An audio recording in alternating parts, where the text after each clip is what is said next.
alegria. E, Oséias, como que foi, assim, que você descobriu essa vocação missionária? Da onde surgiu o Evódia? Como surgiu? Então, o Evódia, ele surgiu, né, na verdade, a gente já sempre gostou do trabalho social, né? A gente sempre gostamos, independente da igreja, de religião. Nós sempre fazemos, eu e o pastor Rodimar, nós sempre fomos muito unidos, né? Nós ia para a cidade, ajudar as pessoas, né? Eu quero fazer um comentário aqui do meu sobrinho, ele chama Fowler, está assistindo a gente. Um abraço, Fowler, ele é filho da missionária Rosália, minha irmã, e ele fez um comentário aqui interessante. Ele fala assim, se a gente abrisse os olhos durante a oração, apanhava. Né? E quem foi que disse que para orar tem que fechar os olhos? Não está escrito em lugar nenhum. Ele lembrou disso. Né? A gente fecha os olhos para a gente se concentrar mais na oração. Mas isso não é obrigação. Não. Né? A gente pode orar com os olhos abertos, inclusive dentro do ônibus ou dirigindo, né? Mas a gente apanhava mesmo, quando abrisse os olhos assim. Engraçado que quem via a gente com os olhos abertos... Então, porque estava com o olho aberto também. A gente se ferrava de todo jeito. Ai, meu Deus. Então, agora a ONG Evódia, ela nasceu debaixo de um grande sofrimento. Como eu havia falado, eu casei com 21 anos, e aquela vida turbulenta, e nós fomos morar em uma invasão de terras, né? E eu fiquei desempregado, entrei em depressão, aí eu comecei a beber 2 garrafas de pinga por dia. Quando eu acordava, começava a voltar a consciência, eu bebia de novo. Minha esposa estaria assistindo. Coitada, ela da Lena sofreu. Ela sabe o que ela passou, né? Então, foi uma vida de muito sofrimento. E o desemprego, eu trabalhava de garçom, trabalhava limpinho, de gravatinha, tudo, né? E, de repente, me vi naquela situação, numa invasão, morando em um cômodo pequenininho. A senhora tem uma ideia, nós ficamos quase um mês com a casa com a metade coberta, a metade descoberta. Se chovesse, ia molhar eu e a Lena Paloma. Daí não tinha banheiro, não tinha nada. E foi aonde um dia eu pedi para Deus, falei, se um dia... e as pessoas começavam a levar alimento para a gente, né? Cesta básica. E foi um dia que eu falei para Deus, se um dia o Senhor me tirar dessa situação... Inclusive o Davi Farias, né? Davi Farias, deve estar assistindo. Está assistindo. Sabe, a gente... Eu quero escolher a cidade mais pobre para a gente levar um caminhão de cesta básica. E no meu coração veio o Vale de Jequitinhonha. Mas eu nem sabia o que era Vale de Jequitinhonha, apesar de nós ser de lá. Como eu falei, eu vim com 2 anos, eu não conhecia. Você nem tinha ideia de onde era e nem... De onde era. Inclusive, uma das pessoas que sempre ajudavam a gente, o pastor Davi Farias, que hoje ele é presidente daqui do Hortolândia, né? Regional, né? Do campo, né? E ele foi uma pessoa que matou a fome minha, da minha família, por muito tempo. Né? E aí esse tempo chegou, da gente ir pro Vale de Jequitinhonha. Eu chamei o pastor Rodimar, o Pedro, e aí a gente tinha uma caminhonete com documento vencido, e aí eu então nem sabia, mas vamos levar na caminhonete. Aí eu peguei, pensei, falei, poxa, vida da gente, por que a gente não procura um caminhão, alguma coisa assim? De repente a gente já estava com um ônibus, com quase 40 missionários. Foi a primeira viagem e foi uma caminhonete. Cheguei no mercado para pedir, para um amigo nosso, inclusive é o LN. Maurinho do LM, um abraço, Maurinho, Deus abençoe sua vida. Até hoje ele é parceiro nosso. E aí eu falei, Maurinho, eu estou escolhendo uma cidade mais pobre do Vale de Jequitinhonha para levar umas doações de cesta básica. E será que você poderia doar uma cesta para nós? Ele falou assim, eu também sou do Vale. Hoje ele é um grande empresário aqui. Ele falou assim, além de eu doar cestas básicas, eu vou levar com vocês. Ai, que bênção, né? Então essa parceria dura até o dia de hoje, faz 5 anos. Então, a senhora foi na outra viagem, né? Foi 3 caminhões, né? Foi 2020 nós fomos, né? Foram 3 caminhões ou 2? Foi 3 com o do... Foi 3 com o da Andréia, né? Com o do marido da 3 caminhões e um ônibus, né? Então começou assim. E de lá para cá, a minha vida ela começou a mudar, assim, também, no sentido de igreja, tudo, né? E hoje tem um crente feliz, sou eu, né? Descobri. Porque o jogo é leve, a gente faz por amor, né? Tudo que a gente faz por amor não pesa, né? Quando a gente faz por obrigação, fica mais difícil, né? Deixa eu dar só um alô aqui para algumas pessoas e ver alguns comentários aqui. Ah, sim, tá? pois e não. já a senhora retoma. A Maria Edna, minha esposa, glória a Deus, que Deus abençoe a sua vida. Ela estava de cama porque tomou AstraZeneca. E fez efeito, ficou de cama, mas já está bem, graças a Deus. Um abraço, Maria Edna. Deus te abençoe. Arthur Queiroz. Meu filho. Boa noite. Boa noite, Arthur. Que Deus abençoe sua vida. Você tem uma grande mãe, uma grande missionária. Que Deus abençoe grandemente sua vida. A Paloma Ferreira, boa noite. Leira Machado. Minha nora. Boa noite. Boa noite, abraço, Norinha. Leira Machado. Luísa Fátima. Minha irmã. Olha, o pessoal tá prestigiando. O meu irmão Jaime Gonçalves, boa noite. Boa noite, Deus Jaime. abençoe. Gemima Santos, que esteve aqui com a gente, a cantora Gemima Santos. Ela está dizendo boa noite, galera.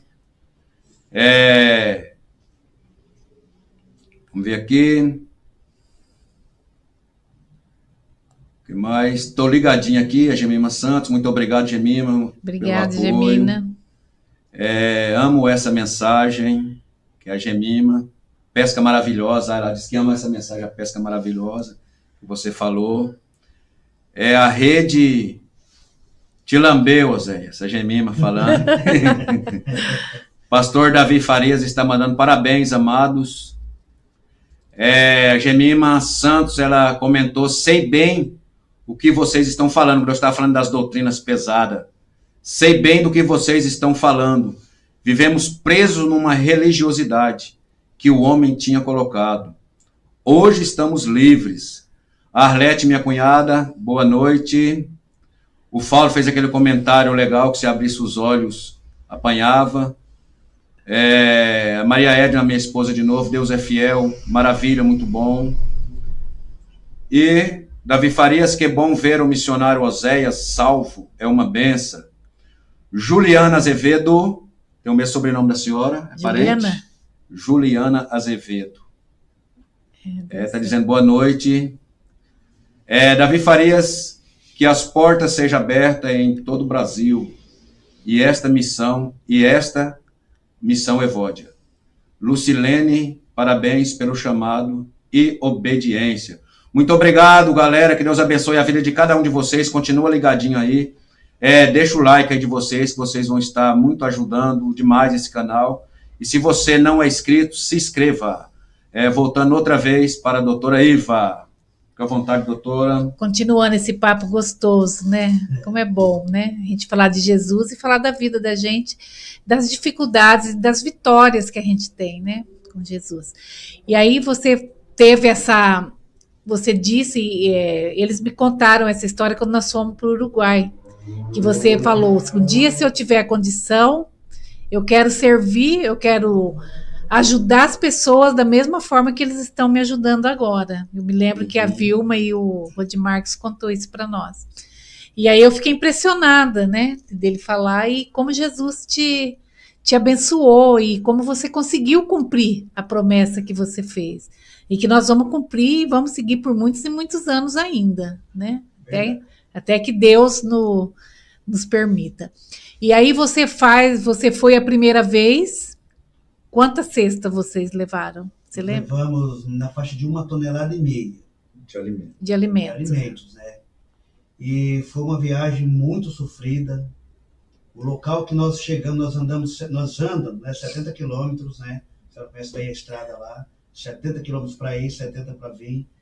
E esse ônibus, ele... 70 quilômetros da cidade até na vila que a gente vai no ônibus escolar, sim, né? Sim. E nós chegamos com um ônibus, com essas 1,5 toneladas lá. Dentro do ônibus? Dentro do ônibus. E o ônibus de viagem não é ônibus de estrada. Ah, vocês foram com o ônibus da viagem. O ônibus da viagem, né? A gente não sabia onde era. Foi a primeira vez, assim, que... E assim, nós gastamos 48 horas, né, Marcos? Para fazer os 70 quilômetros, 48 horas. Não, meu Deus. 16 horas, né? Pra fazer, 16 horas. Para fazer as 70 quilômetros. Meu Deus. Deu 48 horas ao todo. E assim, a senhora sabe que no trabalho que a gente faz, a gente não... são pessoas de várias religiões, o que importa é fazer o bem. Não tem religião, não precisa ter, não tem placa de igreja para ir na missão Evódia. E só que antes da gente ir, tem muitas pessoas que eles pensam que é simplesmente catar uma cesta básica aqui, colocar no ônibus e levar. Mas é muito mais do que isso, Muito mais. porque a gente trabalha com o nosso financeiro, com o nosso psicológico, com o nosso emocional. Então acontece várias coisas. O missionário ele tem o projeto dele ir, mas não sabe o que vai encontrar e não sabe também se vai voltar naquele dia. Porque Sim. acontece muitas coisas. Inclusive essa primeira viagem foi uma viagem muito difícil mesmo. Coisas assim, do nada acontecia. De pessoas pegar a cadeira, colocar na frente do ônibus, no meio do mato, e não sair do ônibus. E não sair da Meu frente. Deus, mas pessoas da região lá? Da região.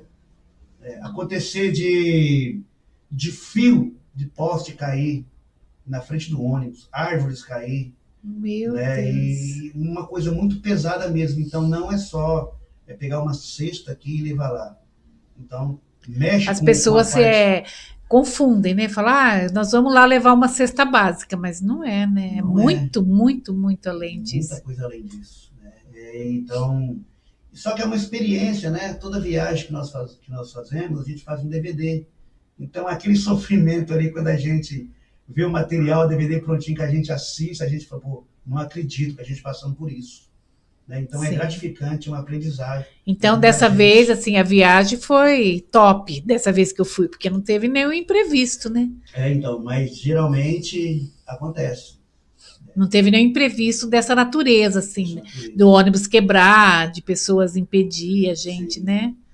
Porque nós temos uma filosofia que o missionário ele tem que passar bem, mas ele tem que estar preparado para a adversidade, para as coisas que vêm acontecer na missão. Sim. Né? Então a gente já passando por poucas e boas. Chegar a ficar 6 horas debaixo de chuva, né? Então muitas coisas já aconteceram. Muitas né? coisas. Mas- E a gente tem que fazer sempre com alegria ainda, e Com louvando a alegria. Deus, né? Porque Hoje a gente não liga para nada mais, assim no sentido de, às vezes a gente vê umas pessoas reclamando de alguns problemas tão pequenos, né? Que a gente, você fala, meu Deus, É. isso não é problema, né? isso é uma preparação que Deus vai preparar a gente. É. Então hoje assim, se tratando de cristão, hoje eu vou de um extremo a outro. Eu posso congregar numa igreja Bola de Neve, ou posso ir para uma Deus Amor. No sentido de doutrina, eu vou de um extremo a outro, eu não tenho problema nenhum. Porque hoje o meu foco é lá em cima e nos trabalhos que nós fazemos. Então Deus ele mostra uma visão para a gente assim. A gente totalmente. tem outra visão, né? Até do evangelho, do que é verdadeiramente, né? Eu sei que nem todo mundo tem esse dom de missão, porque é né? Mas para quem tem, a gente sabe a felicidade que é, né? A gente poder servir a Deus e servir ao próximo. E assim, é só pegando um gancho rapidinho, sempre nas viagens vai pessoas que nunca fizeram missão. Né? Então a gente já tem um cuidado um pouco especial com essas pessoas. Né? Às vezes pessoas de 2 metros de altura, bração assim. Esse é forte, esse é. Joãozinho, assim. Nós fomos para a aldeia dos índios, o sol estava muito quente, nossa, sol quente, não sei o que, a gente indo, estava chegando perto de Belo Horizonte, começou a chover um pouquinho. E eu estava do lado do meu primo, sentado no banco, aí o ônibus do Fábio Nardello começou a pingar um pouquinho, assim, ó, na cabeça de um missionário que estava indo. Mas a gente sabia que era a primeira viagem, a gente sabe como que é, a gente, como eu falei, trabalha muito com a parte emocional, assim, né, e espiritual também. E aí ele começou a murmurar por causa desse pinguinho, tá? De vez em quando caiu um pinguinho. Aí eu vi que ele começou a reclamar, eu cedi a minha cadeira para ele, minha poltrona para ele, e fiquei sentado lá com os pinguinhos na cabeça. Aí deu um problema no pneu do ônibus, tivemos que ficar 6 horas debaixo de chuva. Então, Meu assim, Deus. ele reclamou do pinguim, teve que descer. Deus falou, você vai ver o que é chuva, né? Então, hoje a gente encontra com ele tem uma experiência para contar, né? Então, é assim, o missionário ele tem que estar preparado. E o Fábio também o Fábio Nardelli do ônibus também é uma benção, né? Corre, que nem você tem que estar preparado, mas ele é uma, né? Para mim, ele é o melhor motorista do melhor mundo. motorista. Conhece aquele caminho lá do Jequitinhonha, né? É uma benção. Ele é uma benção mesmo. Ele e a esposa dele, né? Como que ela chama? Márcia Meg. Excelentes pessoas. E aí agora você tem novos projetos. né? Então, mas nós vamos chegar lá, que eu ainda quero perguntar mais coisa aqui, né, pro Rodi Marques. Aí, Rodi Marques, você foi, quando você caiu no mundo lá com 14 anos, já achava que era o dono do seu nariz, né, que você podia, e você caiu no mundo. Trabalhava, como que era? Trabalhar, eu nunca gostei de trabalhar, não. Eu sempre trabalhava em firma, sempre... Sou igual ao Zé. O Zé falou que trabalhou aí em algumas firmas de garçom, mas se juntar tudo não dá 9 meses. De registro. Nas empresas que eu trabalhei, se juntar tudo não dá 4 anos, de todas que eu trabalhei. A gente foi meio que... Como é que fala? Que a pessoa que não trabalha em firma, ele é autônomo, não é isso? Autônomo. Né? A gente sempre foi meio que autônomo. Então, eu com 10 anos, eu trabalhava no mercado empacotando mercadoria, para ganhar uma caixinha. Trabalhava na feira carregando carrinho para as madames, para poder ganhar uma caixinha também. Trabalhava juntando reciclagem para poder ganhar um troquinho. E sempre foi assim. E no mundão, era o seguinte, quando eu conseguia comprar uma calça nova, um tênis, eu já estava pronto para pedir a conta. Aí eu voltava a trabalhar, quando acabava o sapato que eu tinha comprado outro, eu voltava a trabalhar. E aquela história de que você ia na feira, que você pegava os refrigerantes? Era nessa época que você carregava os carrinhos para madame? Exatamente. Conta essa história aí para nós, que ela é boa. A gente era criança e foi na dificuldade, na época que a gente chegou de Minas, que passou fome aqui também. Então a gente ia nas bancas de pastel e a gente pegava aquele resto de refrigerante. Um dia eu estava lembrando isso com o meu irmão, eu até chorei, embora eu estava com os meles na cabeça, mas eu acho que se eu não tivesse tomado eu teria chorado também. Porque eu estava num depósito de bebida do meu irmão. E eu via chegar lá caminhão com 600 garrafas, com 600 caixas de bebida, caminhão fechado, com carga fechada, para descarregar ali no depósito dele. Ele com a geladeira enorme, maior do que isso aqui, aquelas câmaras frias, onde é que eles armazenavam as caixas de bebida. E justamente eu e ele, que a gente vivia a situação. E um dia eu sentado numa mesa lá, tomando uma, eu lembrei dessa história. Falei, teve uma época que a gente pegava o restinho que as pessoas tomavam no canudinho, sobrava o restinho na garrafinha, e a gente pegava aquele restinho e ia colocando numa garrafa só, ia catando, eu até brigava por causa de caixa, essas caixas é minha, não, essa é minha. E separava as caixas um do outro e a gente ia despejando. Aí a gente juntava aquele líquido de coca misturado com Fanta, Guaraná, tudo. E aí pegava um canudinho lá da pessoa da banquinha de pastel, colocava o canudinho, e a gente ia batalhar por um pastel. Então a gente chegava e falava, tia, paga um pastel pra mim, uns grava caro e tal, mas às vezes a gente sempre conseguia um pastelzinho. Aí a gente ficava lá pagando de gatinho ainda, sentado tomando no canudinho e comendo um pastelzinho. A gente já fez de tudo nessa vida. Menos roubar, graças a Deus. Todos os meus irmãos são bem-sucedidos hoje em dia, graças a Deus. Ninguém paga aluguel, todo mundo tem casa própria. Mas eu acredito que é a honestidade. Esse é o segredo. Seja honesto. Não tenta passar a perna em ninguém, que você vai ser abençoado. Todo mundo em casa é honesto. Eu ponho a mão no fogo para qualquer irmão meu, sem problema. Para a senhora ter ideia, eu tenho um cartão de crédito que todo mundo usa meu cartão em casa. Você confia em todos? Tudo. Principalmente vocês. Então isso é legal, honestidade. E aí quando você, com 18 anos, você estava nessa vida ainda. Trabalhava um mês, recebia o salário, gastava? Gastava com cachaça, com cerveja.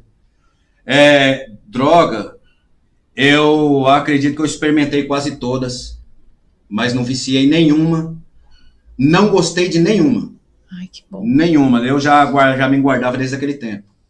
Eu lembro uma vez que eu enrolei o Osés também, fumava maconha. Melhor, né? Já que é para revelar tudo. Só experimentar também, mas... Um dia eu enrolei gostou. Um dia eu enrolei um baseadão assim, eu fiz de tudo pra mim ser malandro, mas eu não consegui não. Eu enrolei um baseadão assim, eu tinha uma motinha, e aí eu fui num lugar bem escondido. Hoje em dia as pessoas fumam no meio da rua, se exibem, acham que é bonito, né? Eu acho a coisa mais horrível do mundo. E eu me escondi num lugar, e coloquei, eu tava com um tênis novinho, eu coloquei o tênis assim no estrife da moto, acendi aquele charutão, aí de repente deu uma crise de tosse, e eu comecei a tossir e eu vomitei. E eu vomitei justamente no meu tênis. Nossa. E aí desceu aquela meleca do joelho para baixo e encheu o tênis. Eu parei para pensar, falei, não adianta, eu não vou ser malandro, cara. E falei, eu não quero essa vida para mim. Ali mesmo, acho que foi o último baseado que eu peguei na mão. Eu joguei aquele fora, falei, não quero isso mais. Então, graças a Deus, Deus protegeu a gente. Mas a cervejinha eu não abri a mão, não. Só abri mão quando eu voltei para Cristo. Aí quando você casou, você ainda estava nessa vida ainda de beber, de fumar? Sim, quando eu casei eu já era trabalhador, né? Eu casei com 28 anos. 28 anos eu fui morar junto com a minha esposa. Minha esposa muito trabalhadeira. Então eu ficaria até com vergonha se eu não trabalhasse, porque ela trabalhava demais, né? Então eu também... na verdade, com 24 anos... um dos motivos porque eu não trabalhava, eu vou explicar. Eu nunca consegui em empresa ganhar mais do que um salário mínimo e meio. E eu achava muito pouco ganhar um salário mínimo e meio. Aí você preferia não ganhar nada. Então eu preferia ficar catando uma coisinha dali, outra daqui e se virando, né? Catando uma reciclagem em algum lugar, vendendo algumas coisinhas também. E... porque era duro, meus trabalhos eram pesados, não tinha estudo. Entrei em madeireira, carregando madeira nas costas para ganhar um salário mínimo, pelo amor de Deus. Então isso não aceitava. E aí, com 24 anos de idade, eu fui trabalhar com um amigo meu na área de pintura. E ele me ensinou, e teve muita paciência, me ensinou legal trabalhar como pintor. E eu me tornei sócio dele. E aí eu trabalhei 6 anos de sociedade com ele. A gente separou por motivo de mudança, porque a gente se dava super bem. Uhum. Interessante que eu nasci no dia 11 de maio e ele também no dia 11 de maio, nosso aniversário era no mesmo dia. E eu percebi que na pintura eu ganhava um dinheiro. Então, com 24 anos para frente, eu comecei a trabalhar firme mesmo. E tudo que eu tenho hoje, não é lá aquelas coisas, mas foi a pintura que me deu. Então, hoje em dia eu tenho casa própria, eu tenho uma vida tranquila, eu consegui dar uma educação legal para minhas filhas. As minhas filhas se alimentam bem, se vestem bem. Graças a Deus, tudo é pintura, né? Então, eu peguei firme no batente mesmo depois dos 24 anos. Antes eu ficava caçando um pretexto jeito para explorar. Ainda bem que você não arrumou, assim, você arrumou uma mulher de pulso firme também, que te levou para frente. Né? Minha mulher, nessa parte, ela é federal. E o Oséias também, né? Foi assim, a Lena foi uma heroína, né? Porque ela passou poucas e boas e tá aí firme. Camarada aí, né? E na verdade, nós chegamos num ponto que eu falei para ela, Lena, vai para casa da sua mãe morar, porque eu não tenho condições de ser um marido, de sustentar uma família. Né? E ela segurou firme ali. Não desistiu de você, né? E foi muitos anos assim, né? E uma coisa que eu sempre gosto de falar é que eu nunca ouvi a Lena falar mal do Oséias. Pra ninguém. Eu nunca vi ela se queixar, falar meu marido é um pingaiada, não vale nada, não presta. Eu nunca ouvi falar. Então, quando fala que atrás de um grande homem tem uma grande mulher, isso é verdade. Porque a mulher ela tem poder para destruir um homem ou para construir, né? Ela tem esse poder na mão. E aí você, quando a Paloma nasceu, você já estava certinho? Não, eu desandei quando a Paloma nasceu. Tortou mais. Por quê? Você sentiu o peso da responsabilidade? Senti o peso da responsabilidade. E aí eu falei, meu Deus, o que eu fiz da minha vida? Eu não vou ter condição de sustentar essa menina. Não tinha condições, entendeu? Então nós fomos morar naquela invasão que eu falei. Né? E aí a vida bagunçou. Quando você foi morar lá, já tinha Paloma? Eu tinha 6 meses. Né? Então, nossa. Porque assim, eu saí da casa da minha mãe, morava num lugar legal. De repente, quer dizer, também o que eu ganhava, nem em casa eu ajudava, né? Então tinha uma vida meio assim, né? Então, estruturada totalmente, né? Sem estrutura. Aí quando eu fui morar com ela, aí que eu vi que o peso mesmo veio, a responsabilidade. E deixa eu perguntar assim, na família de vocês, vocês sentiram essa falta de estrutura por conta do pai e mãe de vocês? Ou vocês acham que eles tinham uma estrutura de vida diferente? Vocês se sentiram inseguros quando chegou nessa época das responsabilidades? Vocês tiveram essa estrutura em casa? Como que foi? A minha mãe... Você falou que a sua mãe tinha problema. Mas a minha mãe chegou uma época que ela se tornou o homem da casa. Porque meu pai já estava velho. Quando eu nasci, meu pai já tinha 54 anos. Ah, ele era bem mais velho que sua mãe. Então ele veio para aqui, ele era 15 anos mais velho do que minha mãe. Então ele veio para aqui com 62 anos trabalhar de servente na construção da Unicamp. Nossa. Então imagina um homem com 62 anos de idade começar... Já sofrido lá na roça. Já sofrido e trabalhar de servente, né? E aí a minha mãe abriu um comércio, uma mercearia. E a minha mãe, ela sustentava sozinha a casa. Então água, luz, comida, minha mãe sustentava sozinho. Mas e se o seu pai, ele trabalhava? Meu pai trabalhava, o saláriozinho dele era assim, ó. Ele tinha que ter uma briga danada para minha mãe conseguir arrancar 50 reais dele. Então minha mãe se tornou o homem da casa, meteu o peito mesmo para frente e sustentava toda a casa. E a gente folgava em cima disso, né? Então a gente tinha o exemplo do seu pai folgando. Então a gente tinha tudo que a minha mãe dava e a gente folgava. Então por isso que a gente também não era aquele trabalhador, porque a comida tinha, né? E aí quando eu fui morar com a Edna, eu também senti esse peso. Falei, meu Deus do céu. Falei, agora água e luz, meu Deus do céu, eu vou ter que pagar água e luz. Ainda bem que a gente já foi direto para nossa casa, né? A gente não foi. Porque com 24 anos eu me profissionalizei, com 28 anos eu já tinha minha casa própria. Eu não estava terminada, mas a gente entrou para dentro da nossa casa própria. Então o aluguel era uma preocupação que eu tinha. Então estava resolvido esse problema. Mas agora eu tinha um problema da água e luz e despesa para poder fazer. E seria muito feio uma mulher estar tratando um peão, né? E eu lembro que eu estava assim, segurado no batente da porta com a cabeça baixa assim. Aí minha esposa chegou e falou assim, você tá triste?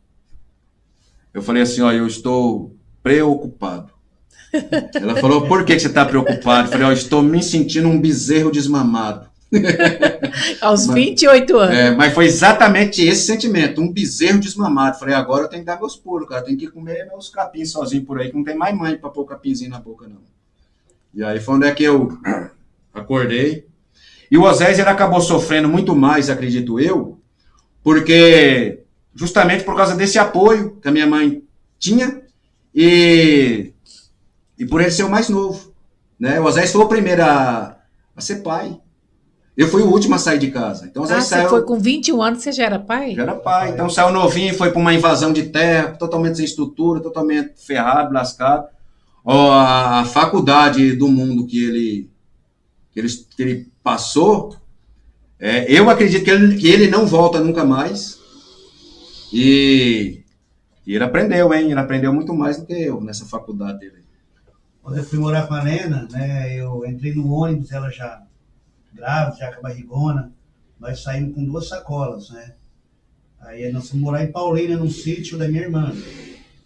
E quando eu entrei no ônibus, ela sentada no banco lá, na poltrona lá, coloquei a mão no ferro aqui, eu olhei, falei, meu Deus, agora eu tô ferrado. Segurando no ferro, tava ferrado. Peguei o ônibus e fui até Paulínia. Lá nós fomos morar lá, moramos lá 10 meses, né?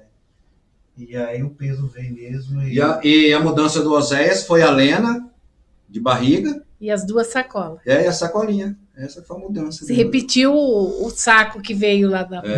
Só não pegou fogo na sacolinha, né? Senão tava ferrado. E a Lena morava aqui também. Morava aqui também. Nós fomos criados juntos, né? Nós fomos criados juntos no São Marcos. Ah, tá. Era vizinhos, né? Ele e a Lena. Certo. Nossa, são histórias assim bonitas, histórias difíceis, mas história de vencedores, né? Porque se a gente for ver tudo que vocês passaram e onde vocês estão hoje, e fazendo a obra do Senhor, e trabalhando, tendo uma família estruturada, né? Tendo condição de manter sua própria família, né? Agora o Oséias já vai ser avô, né? Maravilha. Mais novo vai ser avô, né? E assim, né, quando a Paloma nasceu, eu não conseguiria ter aquele sentimento, sabe, assim, porque eu já estava entrando na depressão. Aquele amor, né? Aquele amor. Era uma coisa, era um medo. Aquela parte paternal, né, aquele envolvimento, né? E quando soube agora, a Paloma está casada, acho que uns 6 anos, eu acho, 6, 7 anos, se não me engano, 6 anos. Quando recebemos a notícia, nós ia ser vô, eu e a Lena começamos a chorar. Né? Nossa, que felicidade. E agora de alegria, né? De alegria, né? Então, porque uma coisa a gente ama, mas o peso da responsabilidade de se ter um filho não é brincadeira, né? Não dá, no momento que você estava vivendo era muito difícil. A cabeça mexe muito. Mexe muito, né? Você fala, e agora esse ser vai depender de mim, né? Então Graças a Deus eu tenho uma filha abençoada por Deus, um casamento bacana, um genro bom, né? Vamos falar bem do genro. Um filho meu, né? E eu acho que isso aí, as realizações boas da vida, né? Que a gente muitas vezes não valoriza, né? Que é a família que tem que estar unida. Porque a gente vai e volta e quem nos recebe sempre é a família, né? Por mais que a gente fala que não, porque a gente vê muito o adolescente, o jovem, ele acha que ele não precisa da família, né? É verdade. Mas sempre quem nos acolhe, quem nos recebe, né? É a família, né? Se não é o pai, a mãe, é o irmão, é alguém da família, né? Então a gente tem que sempre valorizar e ensinar, né? Muito nossos filhos a importância da família. E aí a sua filha também vai nas missões, porque na missão que eu fui, ela vai também, as suas também, né, Ruth Marques? Só a Yasmin. A Camila ainda Deus vai dar um jeito nela ainda. Né? Mas a Yasmin, ela já praticamente nasceu missionária.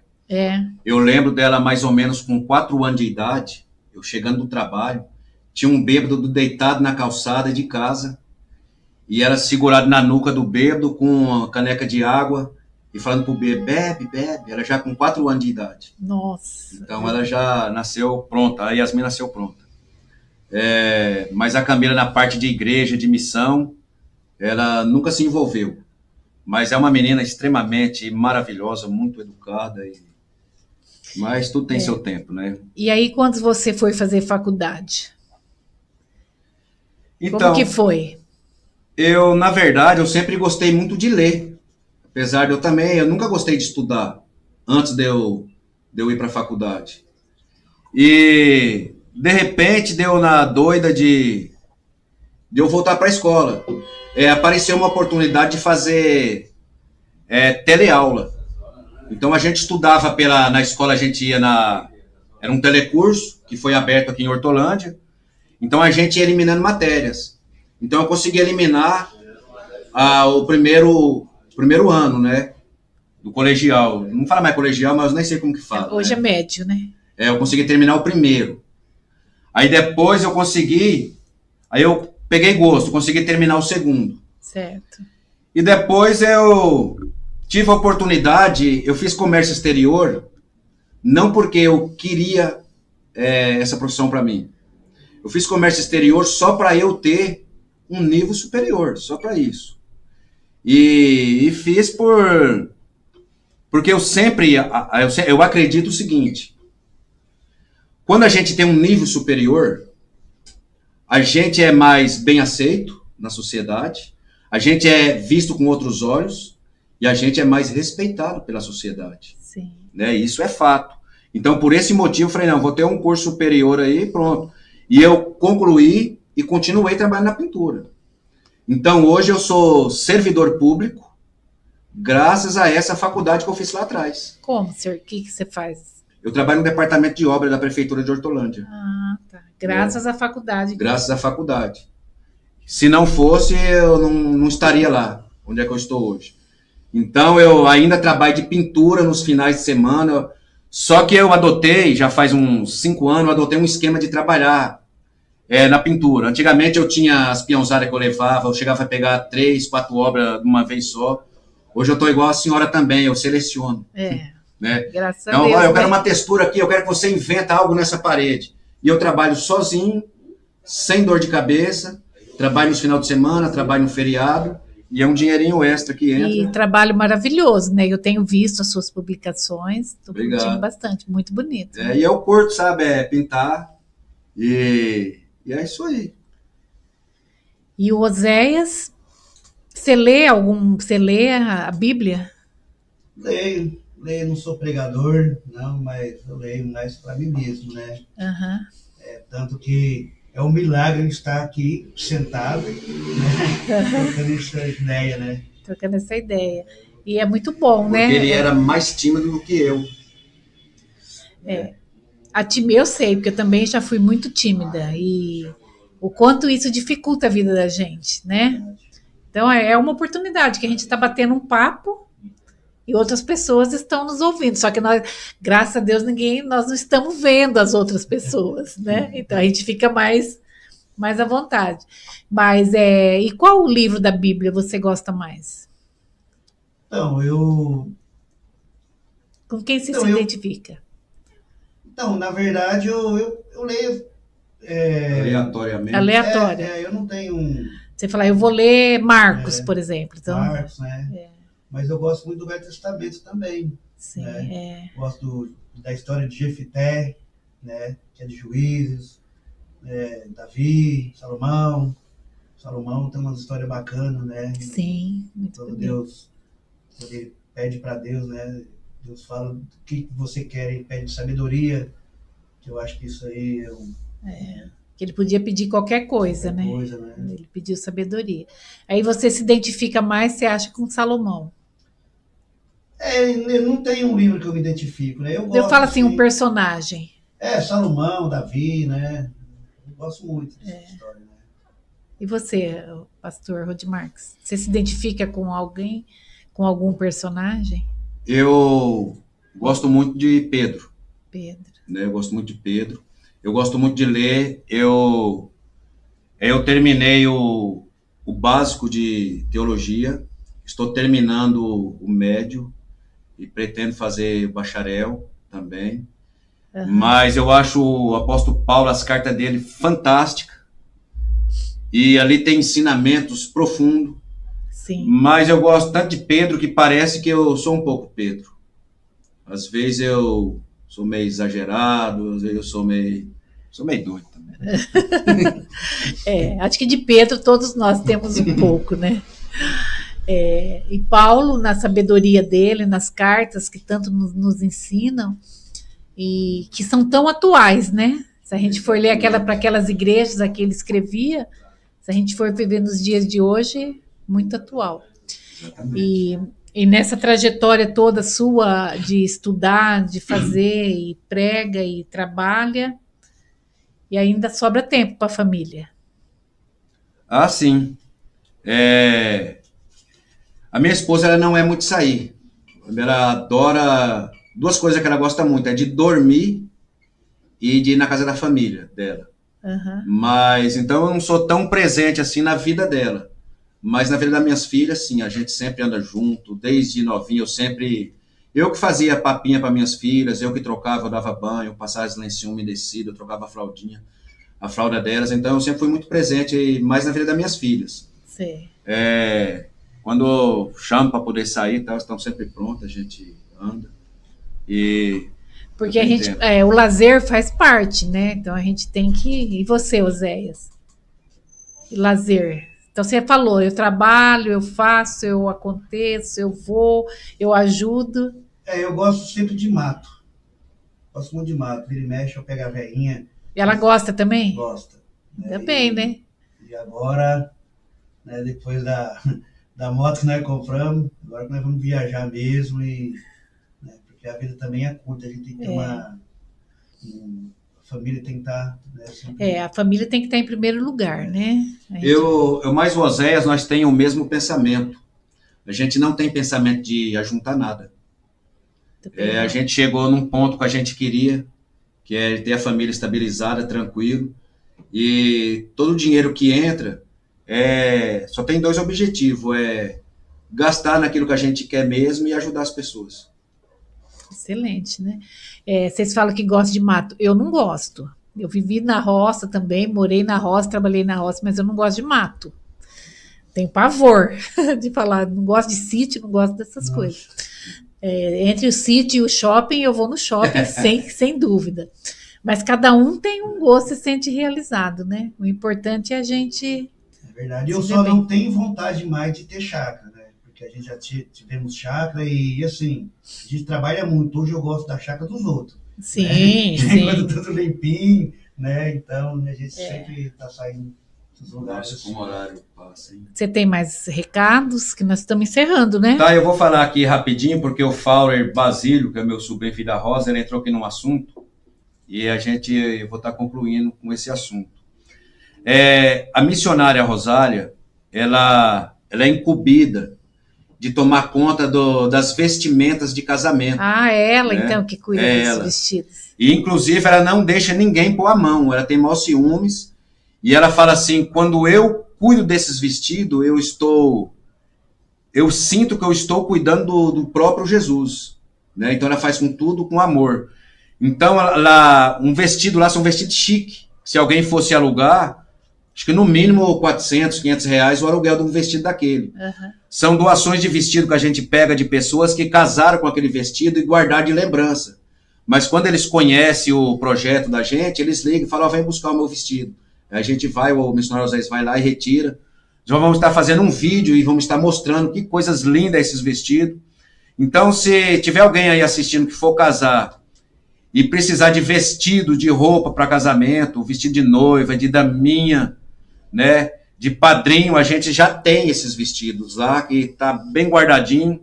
E a Rosália só fala o seguinte, não precisa lavar, só me devolva. E aí a Rosa tem um prazer de lavar, de cuidar, E vocês estão cobrando por essa roupa? Não, é totalmente free. Então, como é totalmente free, quem pega, né? Se a pessoa pegar, pode doar uma cesta básica, né? Também, né? Se tiver condições. Se tiver condição, né? Isso. Pode doar uma cesta básica. Na verdade, só assinam um termo, né? Assim, de responsabilidade de cuidado, né?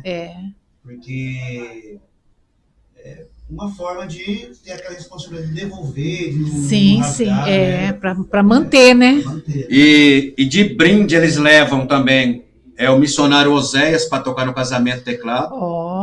Eu tenho o meu irmão Jaime que toca sax muito bem. Ele estuda no colégio adventista, música lá faz muito tempo. Então o Jaime não gosta que eu fale que ele é músico, mas ele é músico profissional.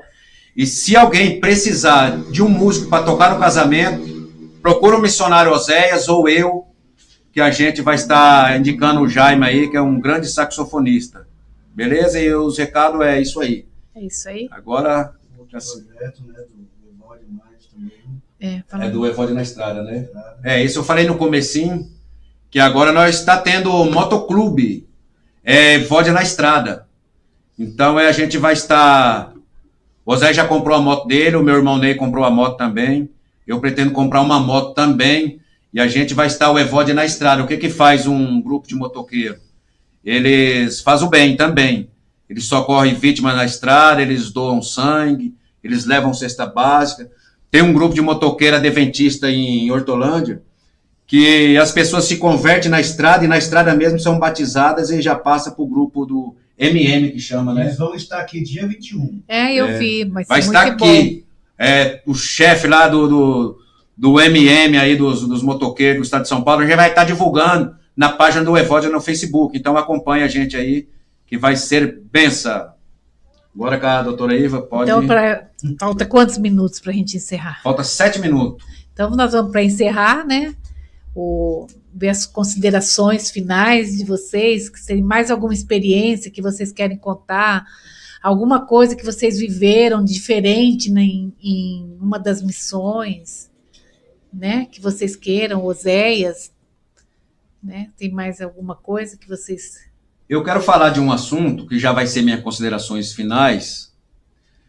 Quando a gente faz uma promessa para Deus, Deus ele já sabe se a gente vai cumprir ou não. Deus, ele sabendo que a gente irá cumprir aquela promessa, então imediatamente Deus já começa a abençoar. Então tem esse exemplo do Oséias, que passava fome aqui em Hortolândia, um grande sofrimento, e ele fez aquela promessa: Senhor, se um dia o Senhor me abençoar, eu quero encher um caminhão de cesta básica, distribuir na cidade mais pobre do Brasil.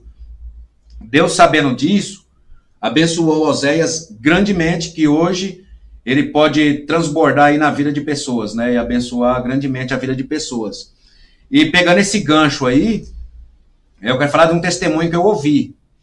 Uma mulher, serva de Deus, morava numa casinha muito simples, no Boa Esperança. E o sonho dela era ter uma casa bacana, uma casa chique, num bairro bom. Uhum. E um dia, a patroa dela falou para ela assim, isso faz muitos anos, falou para ela assim, ó, eu vou dar um presente para você. E esse presente, a mulher falou assim, ó, você vai no bairro aí, em tal bairro, escolhe uma casa que você quiser, que eu vou dar essa casa de presente para você. E essa patroa dela pegou e deu essa casa para ela de presente. E um dia, lá na igreja dela, tinha um irmão lá, acho que era até porteiro, esse irmão veio do Paraná, pagava aluguel num barraquinho, passava grande dificuldade, e ela chegou para esse obreiro e falou assim, irmão, eu quero dar um presente para o senhor. E ele falou, o que a senhora vai me presentear? A minha casa lá no Boa Esperança. Então ela pegou a casinha dela também e doou para alguém. Se é outra pessoa, venderia, nem que fosse por 3 mil, por 5 mil, né? Queria tirar proveito, mas Deus, conhecendo o coração dela, Deus falou, eu irei abençoar ela, porque eu sei que ela vai abençoar alguém. Essas são minhas considerações finais, senão eu continuo falando. Vai falar.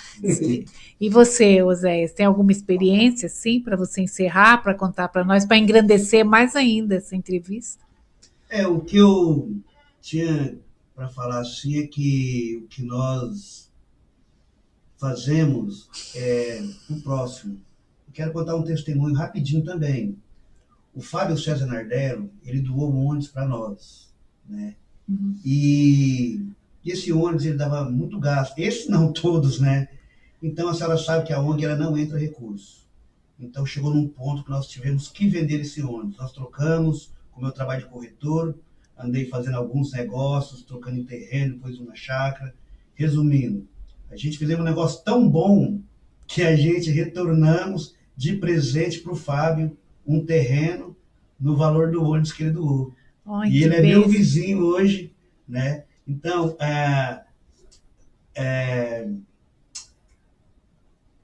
Abraão fala, né?